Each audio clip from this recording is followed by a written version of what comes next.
So glorifying God is supposed to be the purpose according to the Bible. I used to preach John 3:16. How many of you know that verse?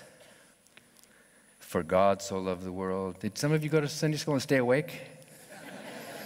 For God so loved the world that he gave his only begotten Son, that whosoever believeth in him should not perish, but have everlasting life. There are a couple of good Sunday school students here. And I thought, that is good news. I stood on park benches. I stood in pulpits. I've traveled knocking on doors. I went into prisons to tell these prisoners how free they are in Jesus. All across Mexico and across the United States, preaching this good news that the world needs to hear, this great news. But the good news I used to preach as a Christian minister was basically this. Suppose I were to walk out on my front porch and you're walking by and I say, hey, I've got some good news for you. Some great news. Stop, stop. You've been walking by all these days and you've been ignoring me, and I deserve to be acknowledged. I deserve to be noticed. I'm somebody. I'm important. And you just keep walking by. You're not even paying any attention to me. So I've got some good news for you. You don't have to go down in my basement.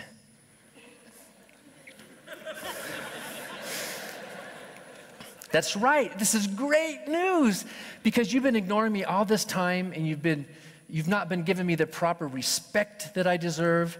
It made me so angry, and I'm an angry person when I don't get honored and when my goodness is not respected. So I built this torture chamber down in my basement.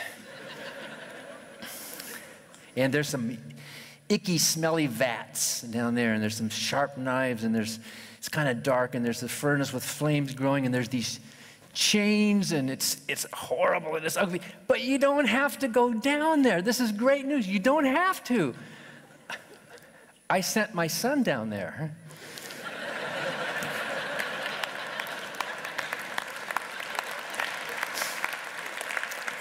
And it was ugly. It was horrible. It was a passion of the Christ. It was bloody.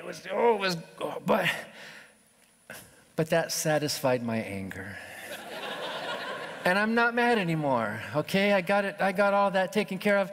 So it's all over. This is great news. So all you have to do, come on up here to my porch, and just come on up here and tell my son thank you for the great thing he did for you.